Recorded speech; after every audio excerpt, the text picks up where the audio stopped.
Every morning when you wake up, there's someone else who wakes up with you. Someone who's been there since your very first breath, yet remains completely invisible to the world around you. This presence shapes every relationship you form, every decision you make, and every emotion you feel. It's the reason why certain situations trigger you in ways that seem completely irrational. It's why you might find yourself crying during a movie scene that reminds you of something you can't quite remember. It's why some people make you feel instantly safe, while others set off alarm bells in your nervous system. This invisible companion is your inner child, and according to Carl Jung, one of the most influential psychologists in human history, this aspect of yourself holds the key to understanding why you struggle with self-love, why you repeat certain patterns, and why true healing has felt so elusive. Research from Harvard Medical School shows that our earliest experiences literally sculpt our neural pathways, creating templates that influence our behavior well into adulthood. Your inner child isn't just a metaphor or a therapeutic concept. It's a living, breathing part of your psyche that carries the emotional imprints of your earliest years. When this part remains unhealed, it continues to run your life from the shadows, creating chaos in your relationships, sabotaging your success, and keeping you trapped in cycles of self-doubt and emotional turmoil. But here's what Jung discovered that changed everything. When you learn to communicate with this part of yourself, when you understand its needs and fears, you unlock a level of self-compassion and inner peace that most people never experience. Today we're going to explore how healing your inner child isn't just about processing past trauma. It's about reclaiming your authentic self and building the foundation for genuine self-love. The child who never left Jung's revolutionary insight was that we don't simply grow out of our childhood selves. Instead, we build layers of adult personality around this core part of ourselves. Think of it like a tree. The adult you is the trunk, branches, and leaves that everyone sees. But the root system, hidden underground, is your inner child. And just like a tree's health depends entirely on the condition of its roots, your emotional well-being depends on the state of your inner child. Modern neuroscience has validated Jung's intuition in remarkable ways. Dr. Dan Siegel's research at UCLA demonstrates that our earliest attachment experiences create what he calls implicit memories, emotional and sensory imprints that influence our behavior without our conscious awareness. These implicit memories don't fade with time. They remain active in our nervous system, shaping our expectations about relationships, our sense of safety in the world, and our fundamental beliefs about our own worth. When your inner child experienced consistent love, safety, and validation, it developed what psychologists call secure attachment. This creates a foundation of trust that allows you to form healthy relationships, regulate your emotions effectively, and maintain a stable sense of self-worth. But when your inner child experienced neglect, criticism, or emotional unavailability, it developed strategies for survival that may have worked in childhood but create problems in adult life. Consider Sarah, a successful marketing executive who came to therapy because she couldn't understand why she felt anxious every time her boss called her into his office. Even when the meetings were routine or positive, her heart would race, her palms would sweat, and she would spend hours afterward replaying every word, convinced she was in trouble. Through exploring her inner child's experiences, Sarah discovered that her father had been highly critical and unpredictable. Her inner child had learned to be hypervigilant around authority figures, always scanning for signs of disapproval or rejection. This is how your inner child speaks to you, not through words, but through sensations, emotions, and behavioral patterns that might seem completely unrelated to your current circumstances. That overwhelming urge to people-please might be your inner child's way of avoiding the abandonment it once feared. Your difficulty setting boundaries might stem from early experiences where your needs were consistently dismissed or ignored. The architecture of emotional wounds. Jung understood that the human psyche has an incredible capacity for adaptation. When a child's emotional needs aren't met, they don't simply suffer passively. They develop sophisticated psychological strategies to cope with their environment. These adaptations are often brilliant in their creativity and effectiveness. The problem is that strategies that work for a dependent child often become limiting and destructive when carried into adult life. Dr. Gabor Mate's groundbreaking work on trauma shows us that children will sacrifice their authentic selves to maintain connection with their caregivers. If expressing anger leads to punishment or withdrawal of love, the child learns to suppress anger. If being vulnerable results in being shamed or dismissed, the child develops walls around their heart. If their natural exuberance is consistently met with criticism or demands to calm down, they learn to dim their light. These adaptations happen at such a deep level that they become part of our identity. We don't consciously choose to people-please, or to avoid conflict, or to minimize our achievements. These patterns operate automatically, like software running in the background of our minds, and because they developed when we were young, they're often invisible to our adult consciousness. The inner child's logic is simple but powerful. I will do whatever it takes to receive love and avoid abandonment. This might mean becoming the perfect child who never makes mistakes, the rebellious child who pushes boundaries to test if love is truly unconditional, or the invisible child who learns that the safest way to exist is to not exist at all. Each of these adaptations creates what Jung called a complex, an autonomous cluster of thoughts, feelings, and behaviors that can take over our consciousness without our awareness. When your inner child complex is activated, you might find yourself responding to situations with an intensity that surprises you. You might feel small, powerless, or overwhelmed by emotions that seem disproportionate to the current circumstances. The key insight is that these responses aren't irrational or inappropriate. They're your inner child's way of trying to navigate a world that once felt dangerous or unpredictable. The problem is that your inner child doesn't realize you're no longer 5 years old. It's still using the same strategies that helped you survive childhood, even when those strategies now create suffering in your adult life. The shadow of unlived life. One of Jung's most profound contributions to psychology was his understanding of the shadow, the parts of ourselves that we've rejected, denied, or pushed into the unconscious. When it comes to inner child healing, the shadow often contains the qualities and experiences that were deemed unacceptable in our family system. If you grew up in a household where emotions were seen as weakness, your shadow might contain your natural sensitivity and emotional intelligence.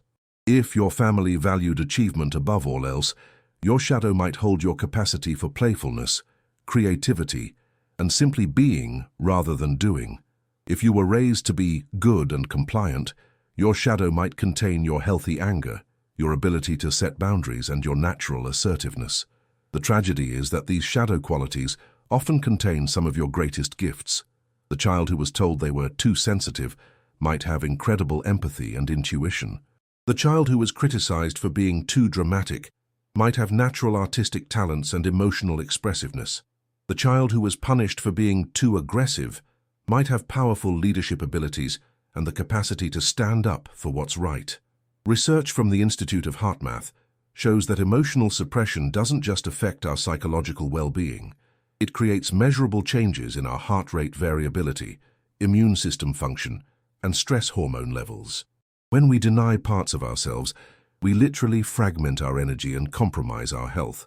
Jung believed that the goal of psychological development isn't to eliminate the shadow, but to integrate it consciously. This means recognizing and reclaiming the parts of yourself that you've learned to hide or deny. It means understanding that your greatest weaknesses and your greatest strengths often stem from the same source.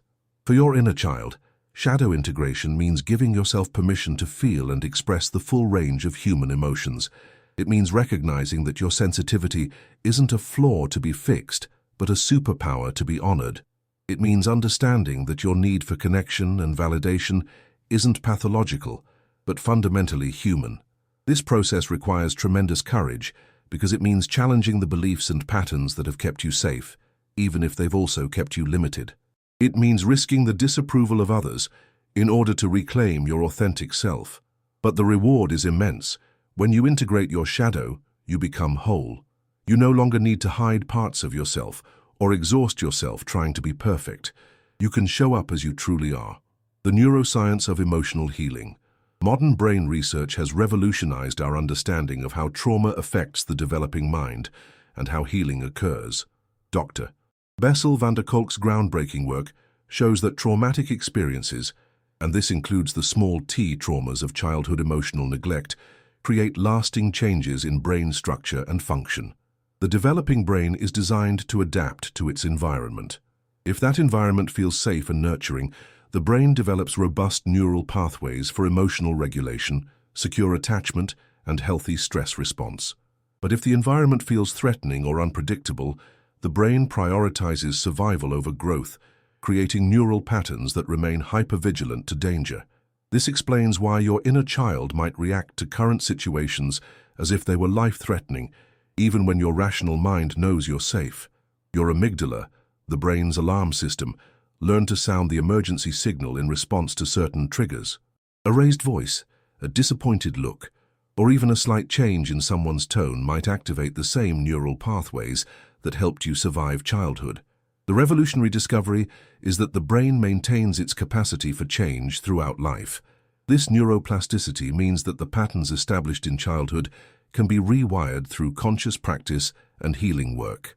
When you consistently respond to your inner child with compassion instead of criticism, you're literally creating new neural pathways that support self-love and emotional regulation. Dr. Rick Hanson's research on experience-dependent neuroplasticity shows that positive experiences can actually change brain structure when they're consciously absorbed and integrated. This means that every time you speak to your inner child with kindness, every time you validate their feelings, every time you provide them with the safety and nurturing they needed, you're not just healing emotional wounds, you're rewiring your brain for greater resilience, emotional intelligence, and self-compassion. This process requires patience and consistency. Just as it took time for your brain to develop its current patterns, it takes time to establish new ones.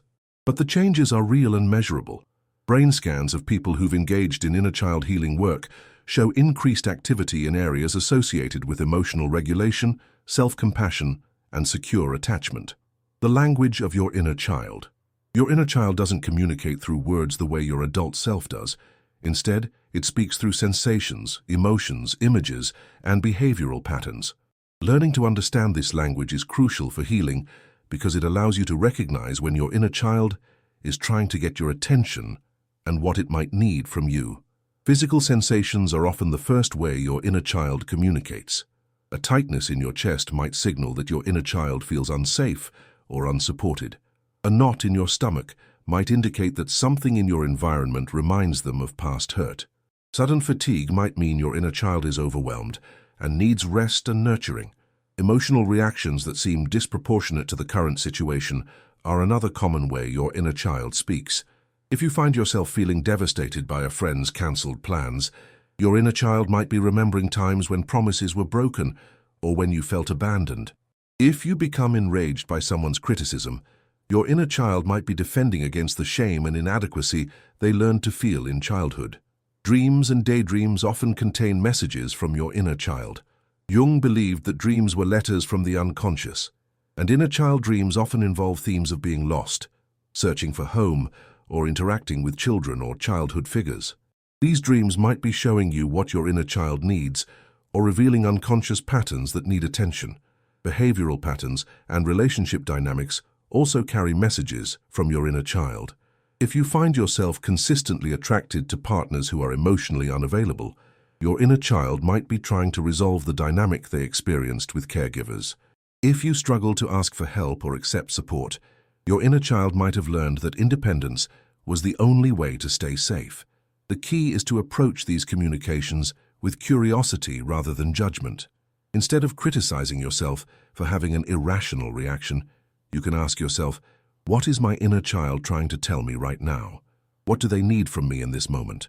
This shift in perspective transforms your relationship with your own emotions and reactions. The practice of inner child dialogue. One of the most powerful tools for inner child healing is developing the ability to have conscious conversations with this part of yourself. This isn't about fantasy or imagination. It's about accessing the real emotional content that your inner child holds and responding to it with adult wisdom and compassion. The practice begins with creating a safe internal space for your inner child to express themselves. This might involve visualizing a comfortable, nurturing environment, or simply setting aside time when you won't be interrupted. The important thing is that you approach this practice with genuine curiosity and care, not with an agenda to fix or change your inner child. You might begin by simply asking your inner child how they're feeling. Don't expect an immediate answer or try to force a response. Sometimes the first communication is simply a sense of sadness, fear, or longing. Other times you might have a clear image of yourself at a particular age, or a memory of a specific incident. As you develop this practice, you can begin to ask your inner child what they need from you. They might need reassurance that they're safe now, validation for feelings they weren't allowed to express, or simply the experience of being truly seen and understood. Your role is to provide what your inner child needs from the perspective of your adult self. This doesn't mean indulging every whim or impulse. Sometimes your inner child might want to avoid all responsibility or lash out at anyone who seems threatening. Your job as the adult is to provide loving boundaries while still honoring the underlying needs. You might say something like, "I understand you're scared and angry about this situation. Those feelings make perfect sense given what you experienced. Let's figure out how to handle this in a way that keeps us safe and honors our values." The goal isn't to eliminate your inner child's feelings, but to create a collaborative relationship where both your adult wisdom and your inner child's emotional truth can coexist. This integration is the foundation of emotional maturity and self-love. Reparenting yourself. Traditional therapy often focuses on processing past trauma, but Jung understood that healing requires more than just understanding what happened. It requires actively providing yourself with the experiences you needed but didn't receive in childhood. This process, known as reparenting, is one of the most transformative aspects of inner child healing. Reparenting involves consciously giving your inner child the love, support, and guidance they needed to develop in a healthy way. This might mean learning to comfort yourself when you're distressed, celebrating your achievements without minimizing them, or setting boundaries that protect your emotional well-being. The process begins with identifying what your inner child missed in their early development. If your parents were emotionally unavailable, you might need to learn how to provide yourself with consistent emotional support. If they were overly critical, you might need to develop a more compassionate inner voice. If they were overwhelmed or chaotic, you might need to create structure and predictability in your life. Dr. Alice Miller's research on childhood development shows that children need what she calls enlightened witness, someone who sees their pain, validates their experience, and helps them make sense of their world. When you reparent yourself, you become this enlightened witness for your own inner child. This might involve writing letters to your inner child, creating photo albums that celebrate your childhood self, or establishing routines that provide the stability and nurturing your inner child craved. Some people find it helpful to keep a photo of themselves as a child, visible as a reminder to treat themselves with the same kindness they would show to that vulnerable young person. The key is consistency. Your inner child learned to expect disappointment, criticism, or neglect. It will take time for them to trust that you're truly committed to providing a different experience, but as you consistently show up with love and support, your inner child begins to relax and trust. The hypervigilance and defensive patterns that once felt necessary for survival gradually give way to openness and authenticity, the ripple effect of inner child healing. When you heal your inner child, the changes extend far beyond your relationship with yourself. Your capacity for genuine intimacy increases because you're no longer projecting your childhood wounds onto your partners. Your creativity flourishes because you're no longer suppressing the playful, spontaneous aspects of yourself. Your professional life improves because you're no longer driven by the need to prove your worth or avoid failure. Research from the University of California, Berkeley shows that people who've done inner child healing work report significant improvements in their relationships, career satisfaction, and overall life satisfaction. They're more likely to pursue goals that align with their authentic values rather than seeking external validation. They're better able to handle stress and conflict because they have a stronger foundation of self-worth. Perhaps most importantly, when you heal your inner child, you break generational patterns of trauma and dysfunction. The wounds you carry didn't originate with you. They were passed down through generations of people who didn't have access to the tools and understanding we have today. When you heal these patterns in yourself, you prevent them from being passed on to future generations. This ripple effect extends to your communities and relationships. When you show up as your authentic self, you give others permission to do the same. When you respond to conflict with emotional maturity rather than childhood reactivity, you create space for deeper understanding and resolution. When you treat yourself with compassion, you model this behavior for others. The healing of your inner child isn't just personal work, it's spiritual work that contributes to the healing of our collective consciousness. Every person who chooses to face their wounds with courage and compassion makes it easier for others to do the same. Integration and wholeness.